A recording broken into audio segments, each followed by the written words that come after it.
So we can monitor this insect by using these tent traps. And inside of these traps that we hang at the beginning of the season before the adults emerge, we place a pheromone, which is a synthetic simulation of the female pheromone that she produces to attract the males. So what we find is when we place these pheromones in these traps, we catch the adult male dogwood borer. And so we can know when the start of dogwood borer emergence begins, and then we can calculate using degree day models on when the female is going to lay eggs, when those eggs are going to hatch, and when the growers need to begin managing the larvae that begin feeding on the tree. So there's a number of ways to manage this insect.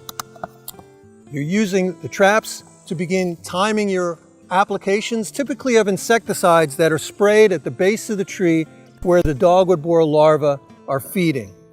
But more recently, they've found that the use of pheromones, and here is a pheromone tie that I'm simply using as demonstration.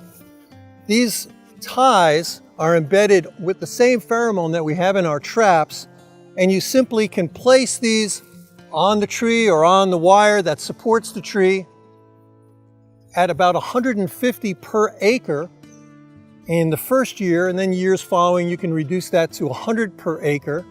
And this way you flood the field, you flood the orchard with pheromone so that the male cannot find the female. It confuses the male, and so if mating doesn't occur, viable eggs can't be laid, the larvae don't hatch, and you don't end up with a problem with the larvae. So again, by going over this block with insecticides directed at the base, we're looking at alternative, more reduced risk insecticides to study the impact on the population using that. And as I mentioned, we're really beginning to study in earnest the effectiveness of these new pheromones to flood the orchard and reduce mating through mating disruption.